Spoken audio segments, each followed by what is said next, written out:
נכון, שמעתם על פחם פעיל ושימושיו הרבים ברפואה ובקוסמטיקה? אז זהו, שלהבדיל מפחם של מדורות רגיל, הוא מתקבל משריפה מבוקרת של קליפות של קוקוס או במבוק. השריפה המבוקרת הזאת מאפשרת לפחם להפוך לבעל שטח פנים גבוה מאוד ולהיות חומר סופח עוצמתי. בקוסמטיקה משתמשים בו לספיגה של רעלים בעודף שומן של העור. אני סווטה מסווטה טרו סופ. בואו נכין היום סבון פחם פעיל. אוקיי, אני מכינה את הפאזה המימית, הקוביות קפואות של חליטה, אני מערבבת אותם עם כמות נדרשת של סודה קאוסטית, שמה אותה בצד. בינתיים שמנים קשים, אני ממיסה אותם במיקרו, ומודדת את השמנים הנוזליים, שמן זית ושמן קיט. אני אוסיף אליהם את התוספות שאני כל כך אוהבת להוסיף לסבון, חימר לבן וקורנפלור.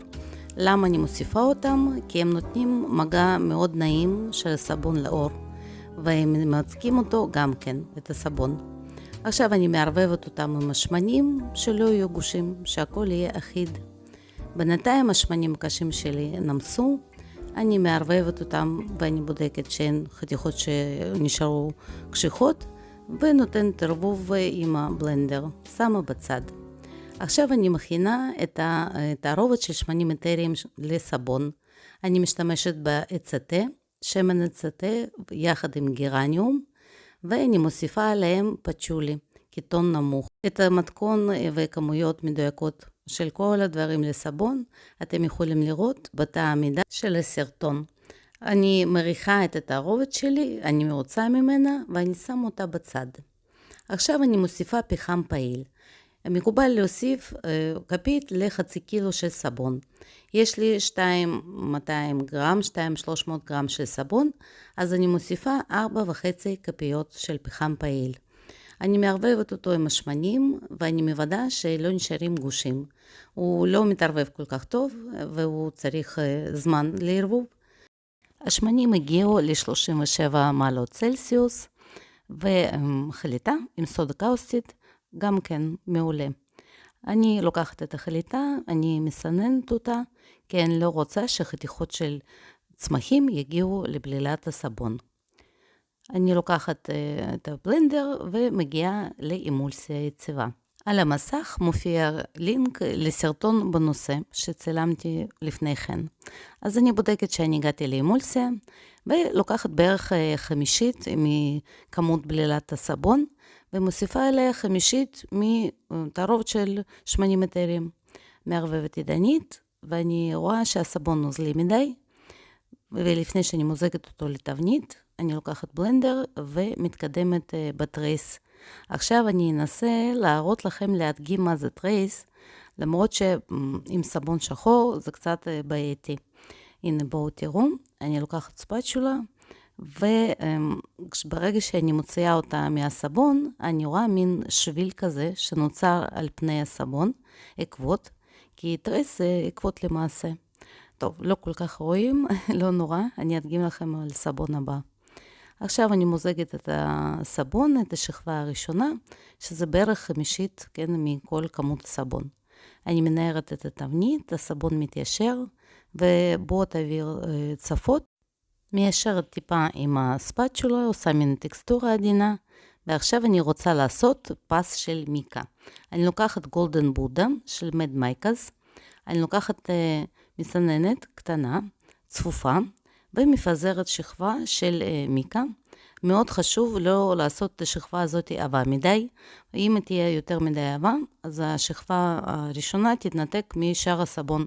פשוט, כן, אז פודרה היא חייבת להיות ברמה אחידה ודקה על פני הסבון. וכמובן שחשוב מאוד לנקות מיד, כי אחרת זה מלכלך את הכל מסביב. עכשיו אני מוסיפה את השארית של שמנים אתריים שלי לשאר הסבון.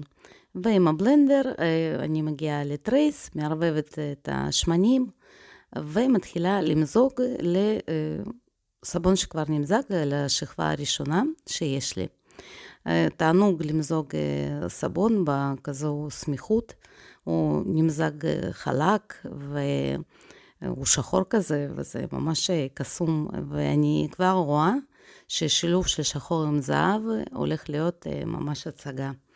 אז אני מוזגת את הסבון, אני מפזרת אותו בעדינות, כן, אני לא רוצה לשבור את השכבה הראשונה שיש לי.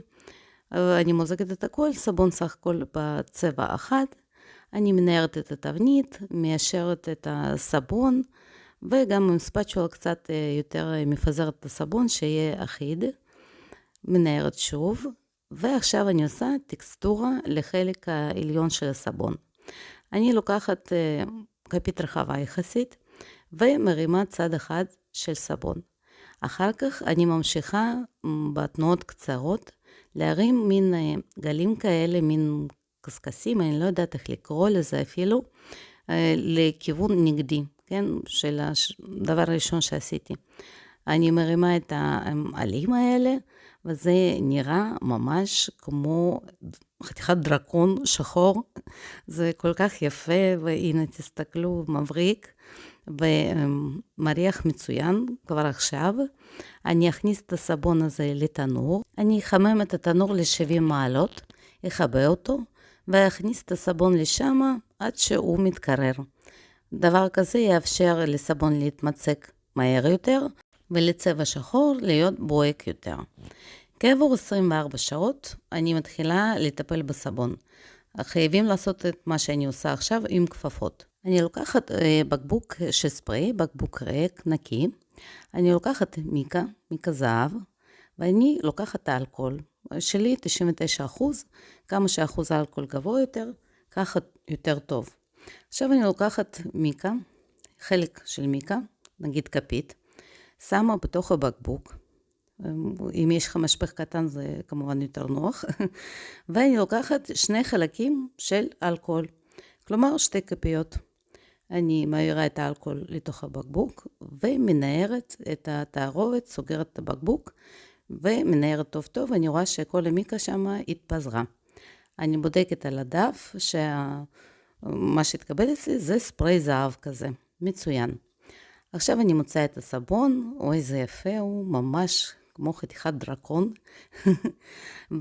נייר שנשאר לי מזר פרחים אני חושבת, אני עושה מין כיסוי, אני חותכת לפי גודל של סבון, פתח באמצע של הנייר, כי אני לא רוצה ללכלך את כל הסביבה, כי ספרי שאני הכנתי הוא מיקה מאוד דקה, והוא ילכלך לי הכל מאוד.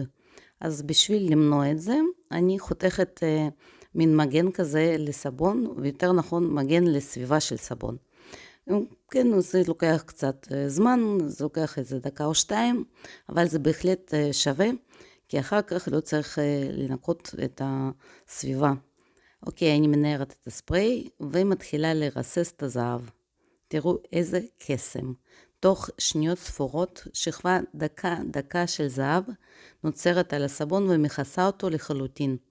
כן, בזהירות להוריד את הנייר, האלכוהול התאדה, ועכשיו יש רק מיקה על הסבון ועל הסביבה, יש לי כן, קצת פה מסביב, לא נורא.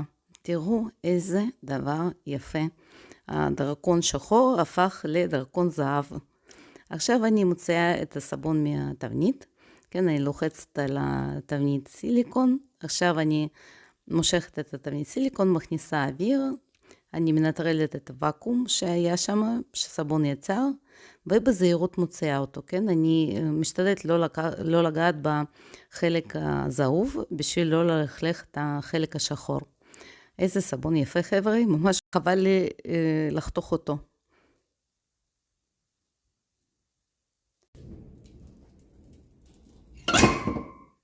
טאדם, בואו נראה. אוי, איזה יפה, איזה סבון סולידי.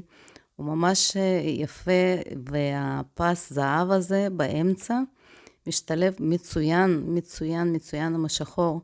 הוא פשוט מריח מצוין, והשחור שלו יפה ואחיד. עכשיו מתבנית הזאת, כן, מתקבלות 16 חתיכות, וחתיכה אחת שהיא חצי חתיכה. עכשיו אני מורידה פינות של סבון, ככה יותר נוח להשתמש בו. תסתכלו, איך זה מאלף. השחור עם הזהב, תסתכלו שוב, וואו, הם פשוט דוגמנים אחד הסבונים האלה, ועכשיו בואו נחתים אותם. חותמת טבולה במיקה זהב, בום. וואי, זה יפה, תקשיבו.